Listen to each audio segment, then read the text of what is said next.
Welcome to the Conversational Flow, a KCAS Bio podcast. Hello, and welcome to the 28th episode of the Conversational Flow, an official podcast of KCAS Bioanalytical and Biomarker Services. KCAS is a bioanalytical CRO serving the pharmaceutical and biopharmaceutical industries for over 40 years. Unlike KCAS' other podcasts, the Weekly Bioanalysis, which features news and topics more generally associated with the world of bioanalysis, the Conversational Flow focuses more on the niche of flow cytometry and its role within the greater industry. My name is Adam, and I've been in the flow cytometry space for over 15 years. I'm here with my co-host, Brian. Thanks, Adam. My name is Brian. I've been in the flow cytometry space for over 14 years. Brian and I are members of the growing leadership and scientific advisory team at KCAS. Either or both of us are available to answer any questions you may have regarding this podcast or any of KCAS services. While our KCAS headquarters are located in Kansas, with additional locations in Europe and our partner location in Australia, I'm here in Philadelphia with Brian, and our producer, Jeremy, is in Missouri. So we're truly all over the map. We're elated to have you listening to the 28th episode of our podcast, which will be available virtually everywhere. Wherever you choose to play your podcast, you will likely find the Conversational Flow. We welcome all of you, whether you're joining us for the first time or if you're a regular listener to any of our other podcasts. Today's episode will be a review of the latest news and resources, and then a focus on a topic of our choosing, before discussing any feedback we've received from you. We're constantly looking for topics, and we'd be happy to discuss something that you want us to cover. So again, we're fired up to have you here, and we're looking forward to a fun episode today. To kick us off for episode 28, Brian is going to go over news and resources before diving into today's topic. Brian? Thanks, Adam. Beginning of the year is always a good time for an agenda, especially for this type of podcast. We've got a couple items of medical research news, and one of these I feel like gets back to one of our favorite topics here: how to do flow cytometry on a budget. So this is a news article out of Rice University, really just a press release where they're advertising a new application. So the title of the article is "Innovative AI-enabled low-cost device makes flow cytometry accessible for clinical use." Yeah, and I got to be honest, the first thing I had to look up right away was gravity-driven slug flow. I had no idea what that was, never heard the term in my life, and the slug flow, okay. So anyways, it seems like there's a couple of different ways that can be accomplished. One is with different densities pushing the fluid through the system, or using different bubbles, like smaller bubbles pushing larger bubbles through to be able to get the sort of flow that they're looking for. Obviously something like that, if there's no pump, it reduces the costs. One of the things I noticed was that they were repurposing or utilizing things that they had within the lab for the most part. So an optical microscope, a video camera, that gave them the ability to have the image analysis quantification there.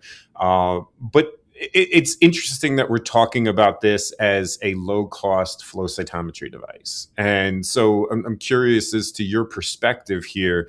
It's AI-powered. And so they had to train a convoluted neural network, right? We're talking machine learning here. How accessible and cost-friendly is that? I mean, you make a strong case, right? Like, are we at the point here in 2026 where it's more accessible to train and deploy a small neural network that's linked up to your microscope as opposed to getting a small flow cytometer, or, as we've seen in other articles, getting a laser pointer and a camera to go against it, right? Mm-hmm. Probably not. Probably this is a little bit more of an academic exercise where it would still probably be less costly to get that, but we're also assuming access to all the things that you need to make a flow cytometer run. Yes. So we're assuming access to power, access to expertise, access to software. All of these things cost money as well. So would this be less expensive? Maybe, but definitely not a slam dunk case here. And with this, I don't anticipate that you're ending up with FCS files, right? It seems like it would create its own kind of file type or something. I'd be curious what the output is. Honestly, I love the idea. You're taking things that you already have in the lab and you're using them to be able to do something different. And I mean, that is definitely low cost, right? If you've already got it, you're not enhancing the cost. But now to be able to get set up like with something like this without that, the cost would probably be more than if you were to just get, for example, a Accuray C6 or something. And I only mention that because, it was one of my first flow cytometers, really low, just a couple of lasers and not a ton of parameters, but yeah, really, really curious about seeing where this goes. I mean, we hear about low cost flow cytometry all the time, chip-based flow cytometry. We talked about at one point in time using a laser pointer to be able to create a flow cytometer. Let's be honest, flow cytometry is expensive in many different ways. The machines, the reagents, the analysis software. It is not a cost for the faint of heart, right? That's it, right? So anything that can help that would be good. And that's what the premise of this article and this research was. I agree it's a little bit of probably a misdirection there. As you say, BD does still sell the Accuray C6. They now call it the Accuray C6 Plus. Oh, look at that. Nice. Right? What is the plus for? Do you know? I don't know offhand. I'll have to email our BD representative and ask them. Did you know that off the top of your head? Are you looking up that? I rapidly Googled it. Absolutely. Good on you. I like that. Indeed. But yeah, so there's that. There's a couple Miltenyi instruments. There's a couple different ways that you could go about getting a low-cost flow cytometer. And by low cost, I mean somewhere under 100K that would still report out FCS files. You can get analysis software for less than $1,000. So to get a bare bones flow cytometry system up and running, I think you could probably do it for under 100K if you had the right expertise and the right footprint. Yeah. Which, I mean, at the end of the day, though, is that low cost. Low cost is different for everybody, right? Yeah. I think you're talking about an academic lab that's getting grants and everything. Every dollar is really stretched as far as they possibly can go. And I mean, it's not to say that you're not trying to stretch the dollars in big pharma or CRO world. It's just that, the dollars come about differently. Sure. Yeah, and then anytime you're using a microscope for flow cytometry, they say it was on par with standard flow cytometry in terms of accuracy. So that part is always interesting to me. Yeah, I'm not exactly sure what the output was, right? Yeah, it doesn't mention anything about the type of file. Like I said, I don't imagine they're making FCS files. And so you can't possibly, all right, and maybe I'm wrong here. They do have the AI training, but are you really counting 1 million events and, analyzing the different markers that you've got? And to the extent that you're really doing now, I don't expect it's going to replace spectral, right? But, where would it fit? What would it do? I'd love to learn more.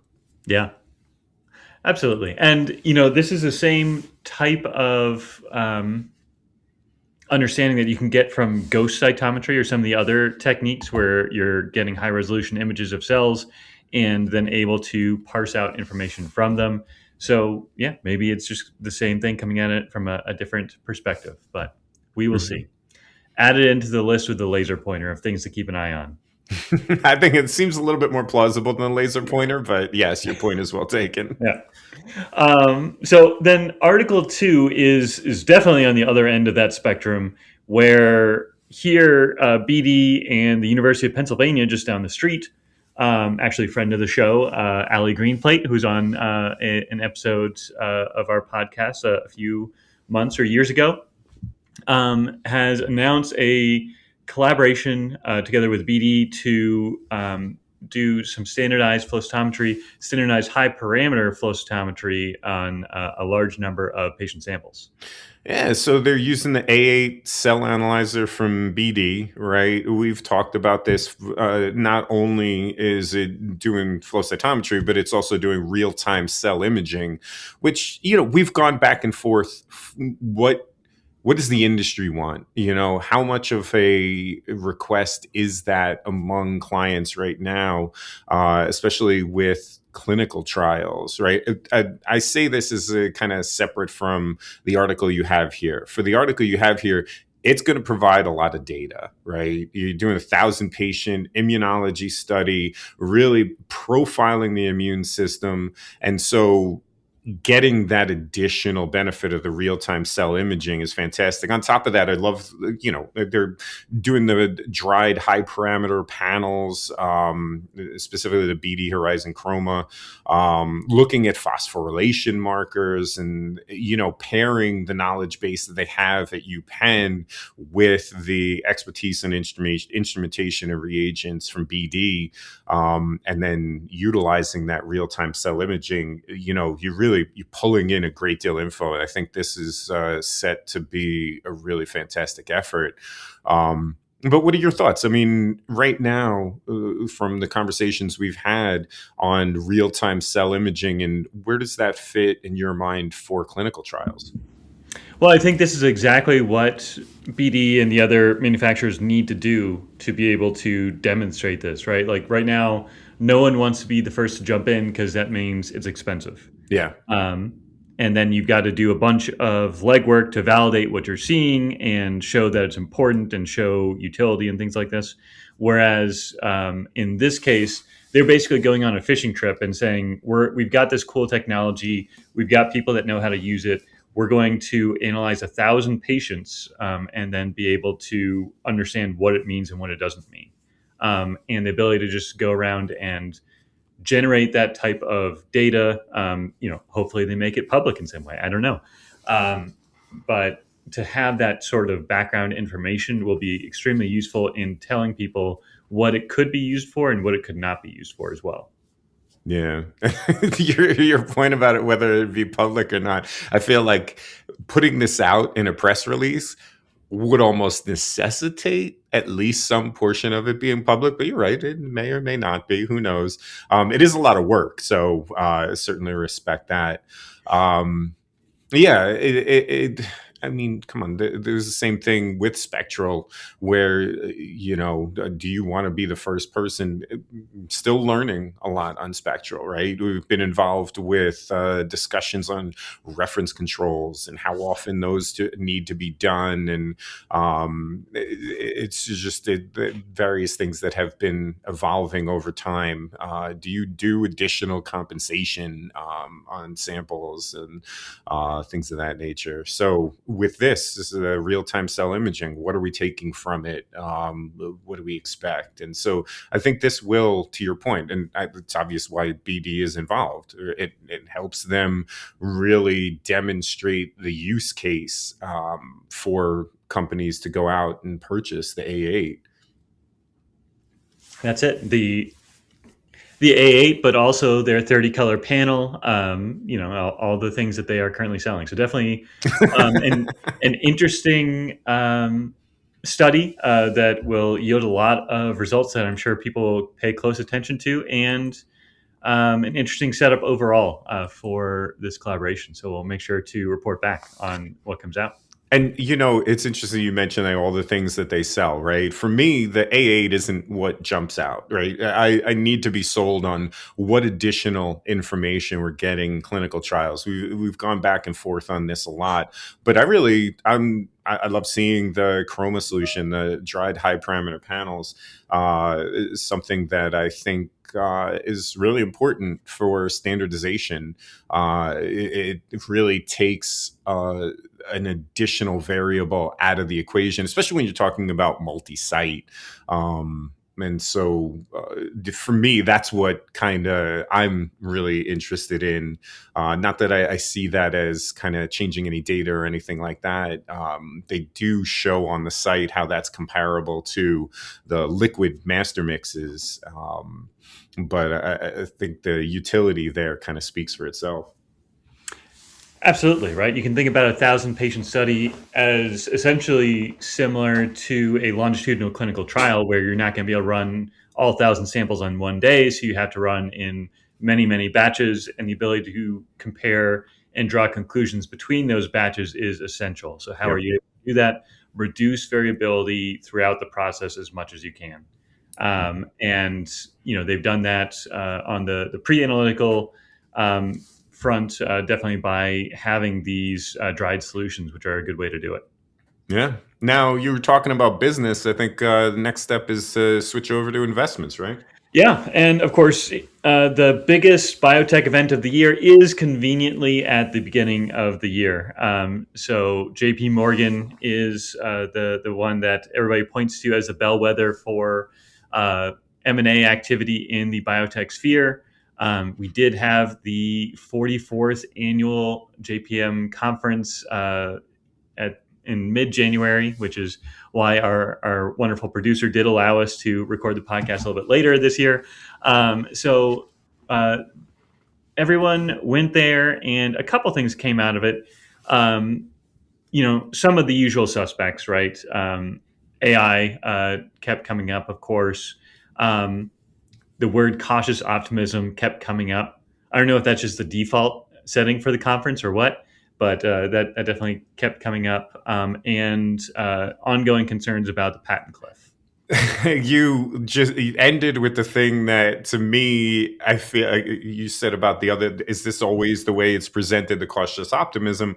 There's always a patent cliff. Now, obviously, there are more patent cliffs at certain times than others, right? But I know Big Pharma is always looking at the expiry of patent rights because what does that mean for them? Well, it's a significant drop in revenue. Once they have that window of exclusivity, it's gone.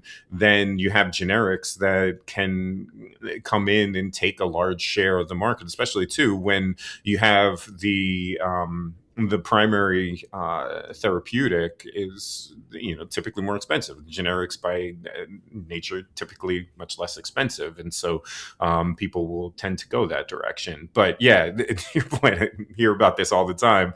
One of the things that stuck out to me as well was the momentum in rare disease, and I think for me the reason that it sticks out. So there are over 7,000 recognized rare diseases, and it affects roughly 300 million people worldwide. What does that mean? Well, for each one of these rare diseases, if you average that out, no, it's not, some are more rare than others. So the true average doesn't play. But just to kind of give you an idea, each rare disease impacts about 43,000 people if you just do the average.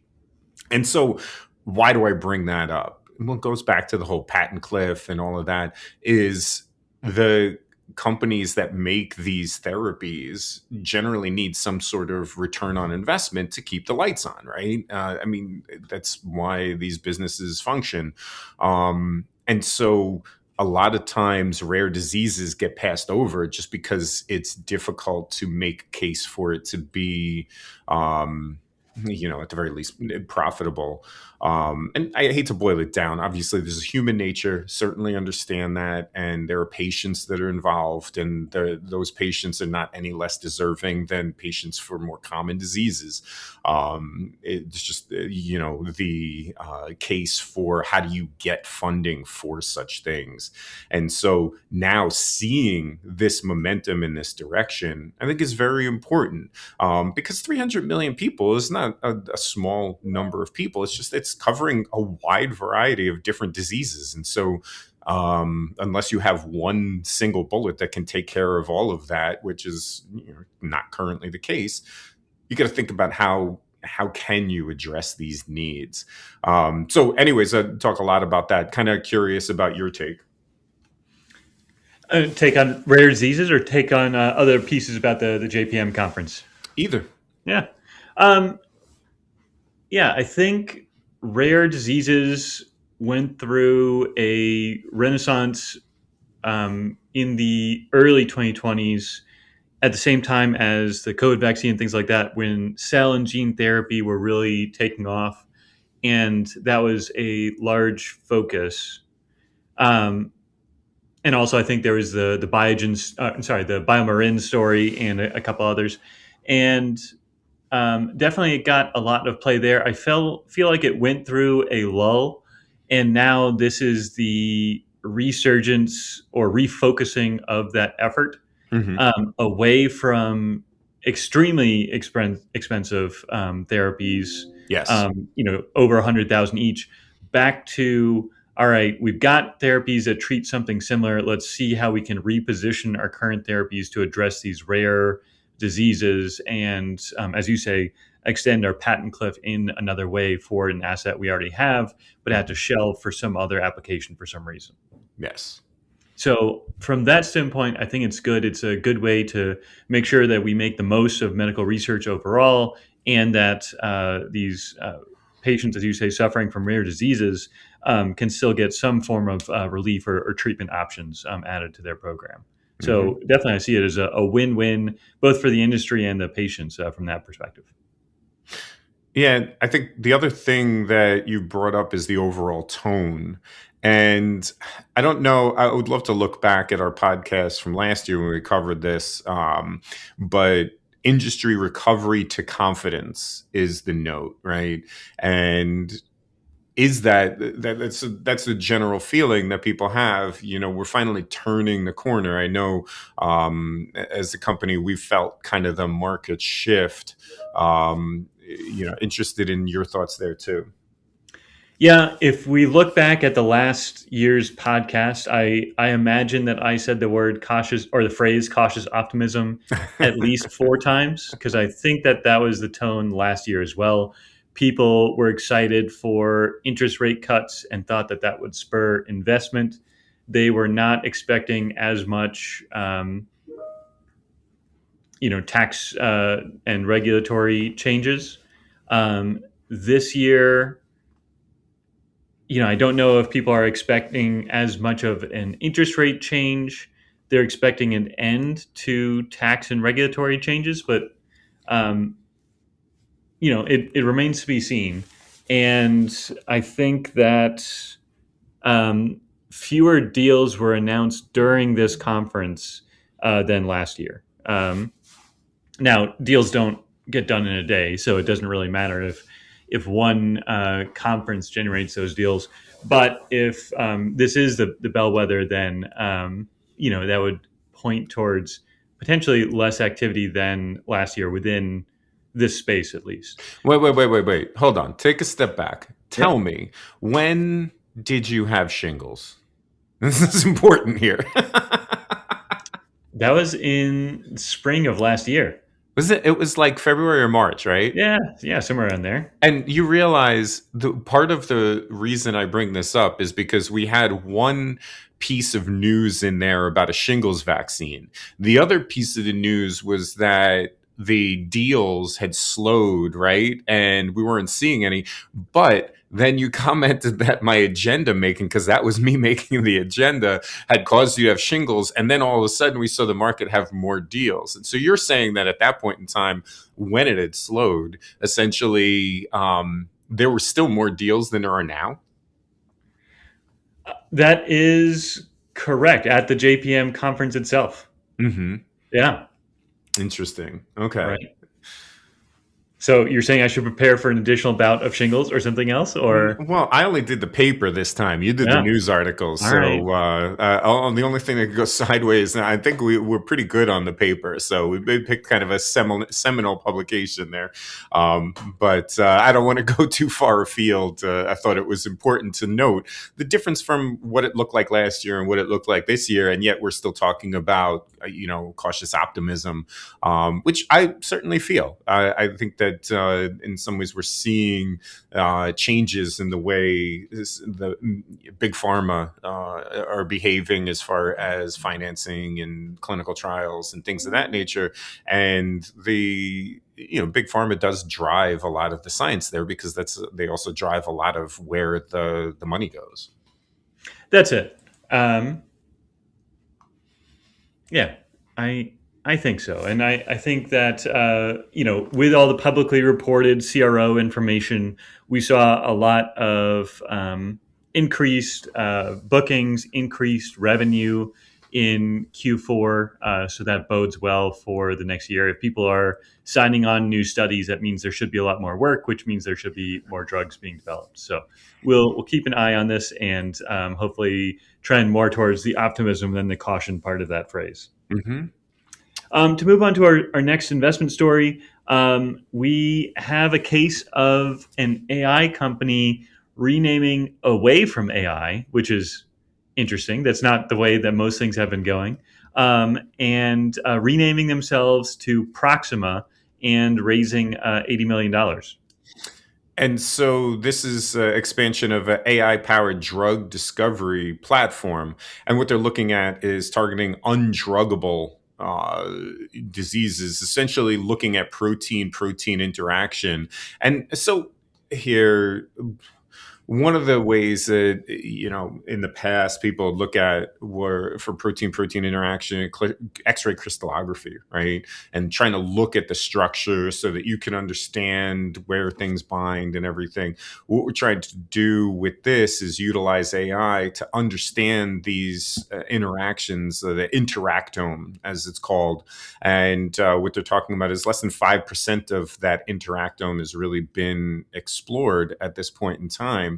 And if we can understand how things bind together, how drugs bind to receptors or ligands, and we can then have a better idea of how they may function, how they may fail, and give us a much more a quicker read on where we may experience successes. And so, certainly think that this is something that is exciting and well worth investigation.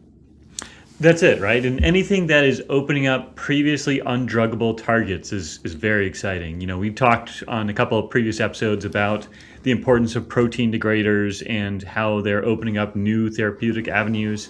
This could be another way to get to that type of sort of opened horizon. So if we have options, so this article references Neolink 1 and Neo 1.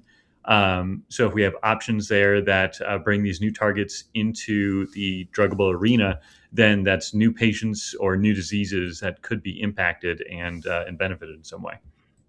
Yeah, and I mean, to credit, they already hold multi-billion-dollar collaborations with a number of companies, specifically big pharma, J&J, BMS, and so a lot of people feeling the same, right? That this holds a lot of potential. It speeds up the science because while the techniques mentioned, the X-ray crystallography, certainly very useful and well-tested techniques, it takes time, it takes money, it takes effort. Whereas with AI, if they're able to get even a decent portion of that knowledge that you would get from such a study, I think it move us forward much more rapidly. That's it. And I just really appreciate any news article that includes pictures of protein crystallography and protein structure. I feel like it's a bold choice for a news article, more in depth than we usually get. So I appreciate that. And I appreciate that they are renaming away from like an AI focused company and towards the therapeutic modality that they are trying to target. Because I feel like the trend has been, all right, we've got something, let's stick AI on it, and then we can up the charges for that company when it goes to sell by another 20% or 30% or whatever it is. But here they're going away from that. They're still an AI based platform, but now they're really focusing in on the biology, which I think is always the way to build long-term value as opposed to sort of a flash in the pan. Are you saying that the industry as a whole is getting AI exhaustion and so moving away from that? I am, but that does take us into our next news section, which is KCAST News. And I just wanted to highlight that our panel of experts and leaders put out their predictions for 2026. So I wanted to direct everybody to go check out the KCAST blog to see what's there. Spoiler alert, it does involve AI.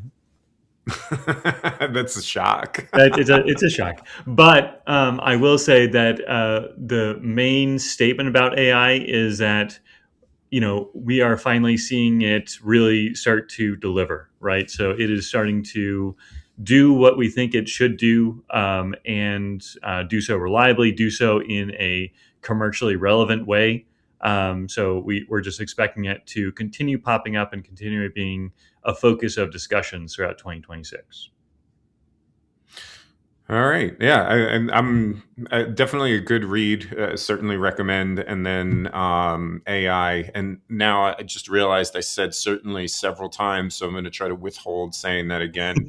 Keeping an eye. I know we had talked about keeping track of certain things all the way back from what podcast one, right?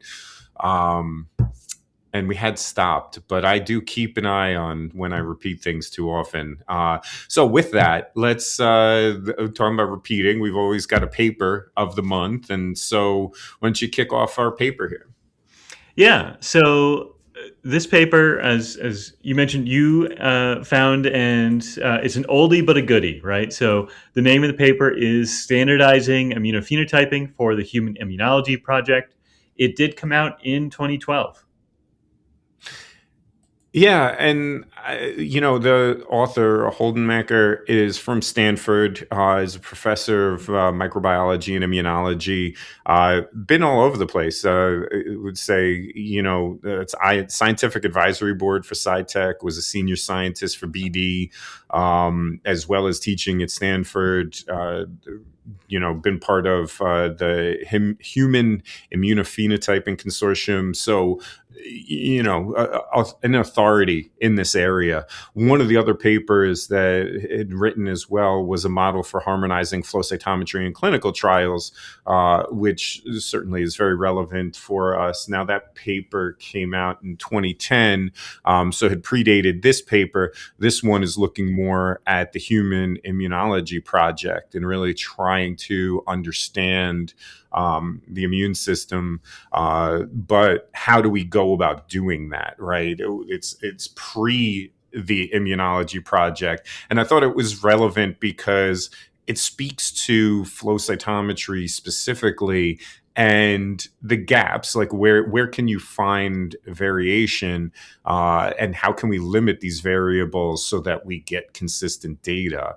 And so that was really the impetus for me selecting this paper. Yeah.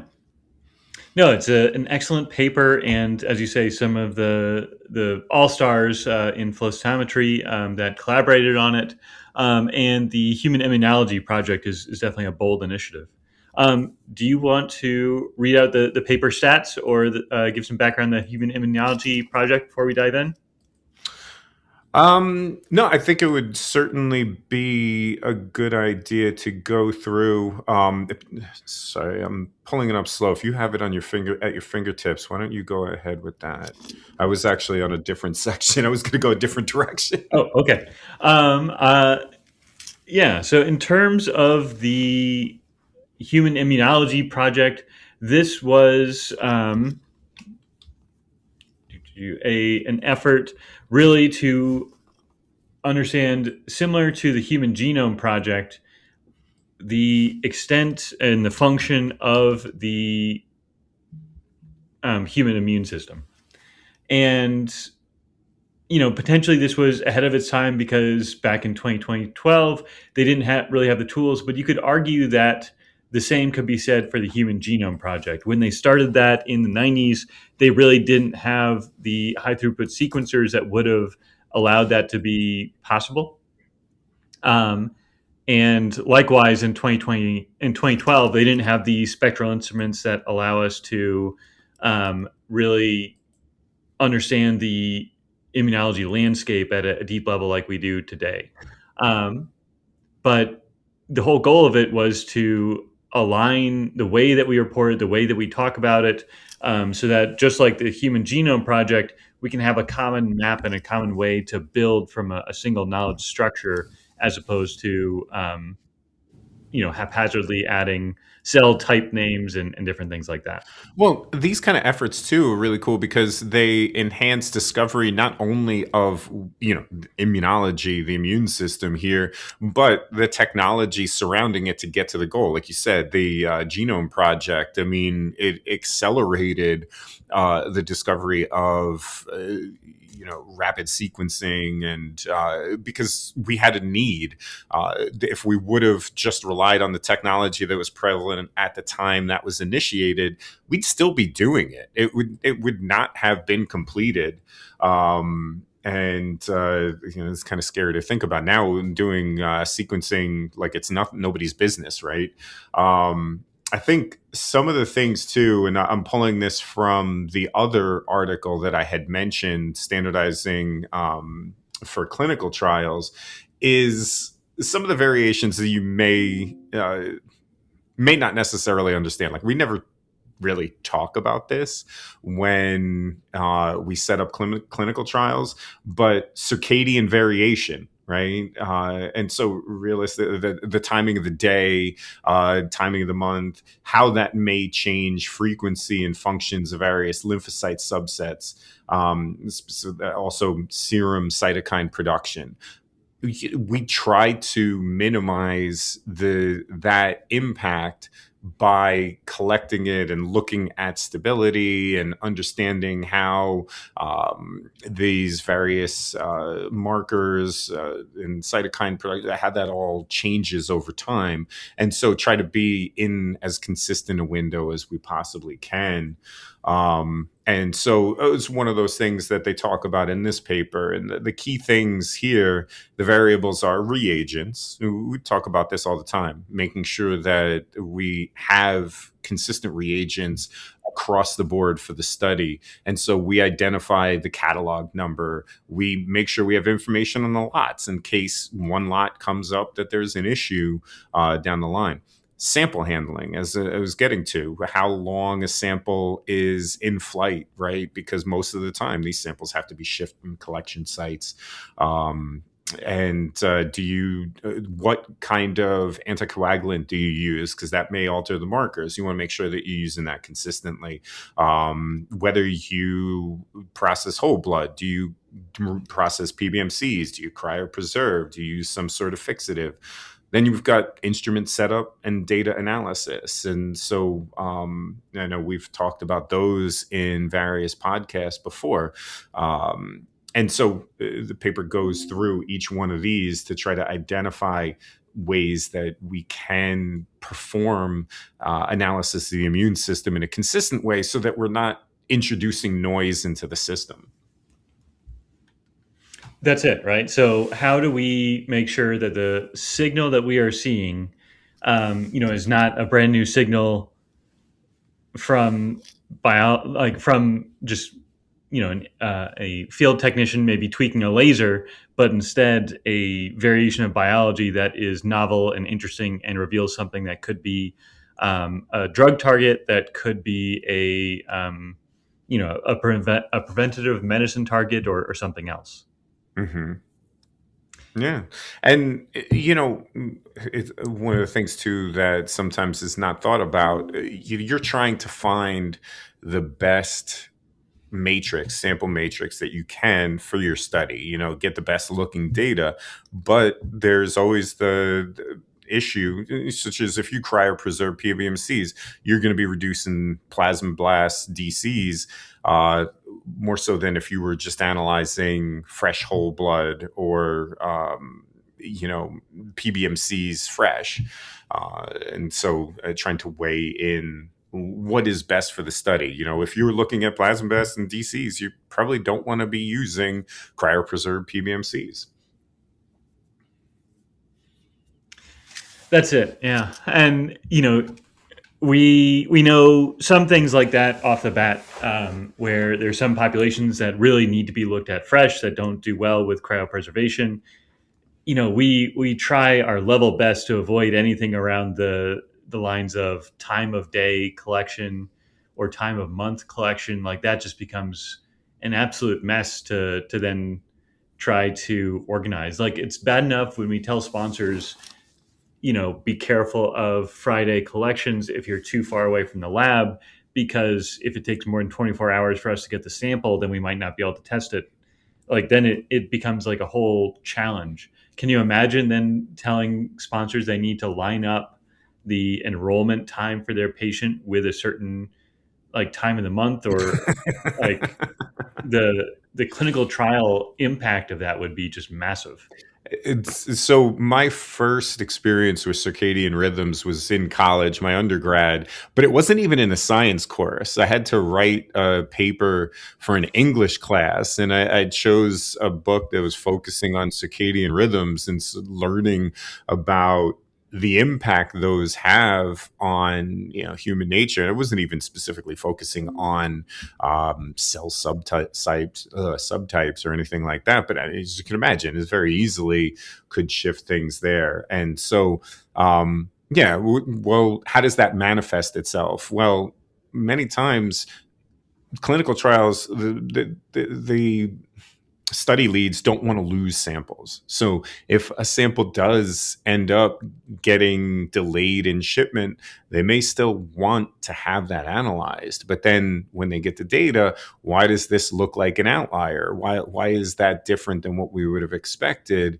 You have to understand the markers that might be impacted more than others. And so again, that's where the whole stability study comes in, and seeing which markers would be qualified or validated out 72 hours or even beyond, and which ones won't, because then what data to trust and which data to take with a grain of salt.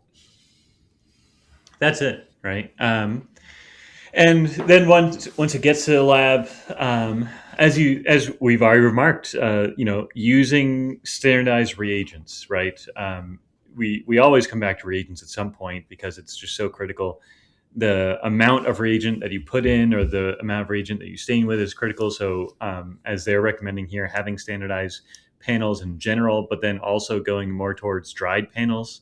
I think this is absolutely a good space. It's just it takes so long and adds so much additional expense is always the concern. Yeah, I when we were discussing this paper and some of the news articles, I immediately was talking to you about dried panels, and it's not something that we have anything against. It's just you have sponsors that are willing and interested in paying for something like that. Now, if it's it's a study that's one site. When I say one site, like here, we're getting all the samples to our site in the US, it's less important, right? Because we are making the reagents consistently here. It's the same scientists consistently making them. And so, I think overall the data consistency is higher. And this is not something that's specific to our company. This is, all companies. When you have studies that go across different studies, different continents, you've got greater variety in reagents. Obviously, they're made at different locations. You've got master mixes that made different scientists or a greater pool of scientists. And so the likelihood that there might be some slight variation there is a bit higher. And so that's why going with a dried master mix is certainly beneficial. And not only that, you have a longer expiry for something like that. A lot of these are going out a year and a half. I know some of the antibodies that we get as liquid have expiry out year. Some of them, I think they've seen a couple of years. But, with the dried ones, certainly have that inherently longer. Some of ours also are, 6 months for liquid antibody. Anyway, I don't want to ramble on too much with that, but you can see the utility. And it's something that I feel will continue to be more and more prevalent for these global studies. I do. And I think the other thing mentioned in this paper is the large-scale data aggregation and being able to combine data sets. I think a lot of the CDISC nomenclature that I know we've talked about before has really helped facilitate that. So, this paper was certainly ahead of its time, or maybe it was the reason that a lot of these things got started. But there's a lot of variability to go through, and it definitely takes decades, as we've talked about. So I think this has largely come to fruition with many groups. If they're going to use something, will use CDISC nomenclature, which then allows us to really compare between different studies in some cases. I'm amazed in this paper. We're talking about 2012, and one of the lines they say, fortunately, automated gating algorithms have proliferated and improved such that they now compete favorably with expert manual gating. And so this was the impression within academia. I would say too, I'm sure that there were some within big pharma industry that felt the same way. But I just remember even coming to this company back in 2017, there was a lot of resistance to automated gating. So 5 years after this paper was published, now we're seeing it as a must-have rather than a nice-to-have, just because the panels have gotten that much bigger and the amount of data is such that to try to do it manually is so time-consuming. That's it, right? Yeah, I mean, as we say, like AI has been talked about for several years, apparently more than a decade now. And yes, Yes. they're for simple, especially for clinical panels or for regularly used panels, and especially on healthy donors, it becomes relatively straightforward, right? Make sure it sticks within certain parameters, and if it's outside those parameters, it's potentially pathogenic, and then get a human in the loop to look at it. So definitely within the scope of this paper, and back in 2012, they were probably limited to about 15, maybe 20 colors. So that definitely fits. But you're right. Had they been able to look forward 10 years into the future and see 50 color panels, they would have been really doubled down on that recommendation there as well. The other thing they talk about is the instrument setup, but they reference having different types of instruments at different sites and then setting voltage gains, where now we've moved to these have got to be the same instruments, right? It's just to think that you're going to use different instruments at different sites. It's kind of mind bending, but I will say that the analysis packages that we have do have ways of normalizing data. And while you're not going to get the exact same data as you would from like to like instruments, you'd start getting a lot closer with some of these data packages now. It's true. Yeah. Especially when you throw in some standardization beads, it always helps. Mm-hmm. All right. Anything else that you wanted to bring up about this paper, or should we go to the fan feedback, which is related to this paper? Looking through my notes, I think we've touched on the highlights here. It just again always comes down to the drum that we beat for sample handling.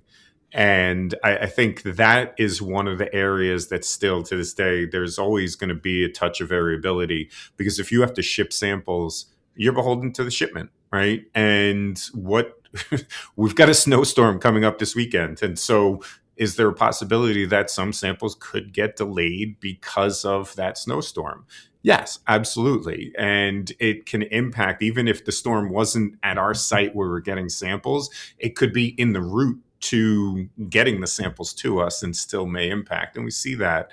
And so reducing variability in as many of the other places as you can, so that the areas we really, at this point in time, don't have the ability to completely ameliorate, you're still getting the best data that you possibly can. Yeah, we're working on that weather controlled device for Memphis that will make domestic logistics a little bit easier. But until we get it, then yes, I agree. It's a little bit out of our control for now. Cloudy with a chance of meatballs? Is that what we're talking about here? That's it, right? That would be just wonderful. Yeah, but in terms of the fan feedback request, it's again related to this paper. Which standardization effort do you think has done the most for the field of flow cytometry, and why? Wow, you would have thought that I read the agenda beforehand. No, I'm kidding. Giving some credit for some lead-ins there. There we go. It's a great topic. I'm looking forward to seeing what the audience has to say on that. Right. All right. Excellent. I'm sure we'll get some recommendations for Soul Cap, but we'll see what else people say. And then also related to the last couple lines we've just said, in terms of the end of show wrap up, what is your favorite place to go to avoid snow? You see, when I saw you put this in the agenda, I was like, you and I couldn't be on two more polar opposite sides because I don't avoid snow. I love the snow. My only hesitation now in having a house is that when there is lots of snow, like it seems to be forecasted for this weekend, is what aspects of my house are not going to hold up. Am I going to get ice damming? Am I going to have some sort of leakage? Is this going to be, power outage? And this still doesn't really diminish my enjoyment of the snow. And, I like driving in the snow. I like going out in the snow, shoveling, even though I have a corner lot with a decent sized driveway. I don't mind getting out there and shoveling. So I don't have anything to answer for you here. I find the snow. I love looking up when we've got storms coming in. There's a website, American WX, that I like to go on. There's a lot of great discussion among professionals and amateurs in meteorology about these sorts of events. And I'd still be considered a weenie, as they call, for weather. So I'd like to watch what people say. So with that, I think you are the authority. What do you do to avoid the snow? Yeah, I mean, in general, if you stay below the Appalachian Mountains, then everything is okay in terms of southerly latitudes. Or if you go towards large bodies of water, then frequently you can avoid snow as well. But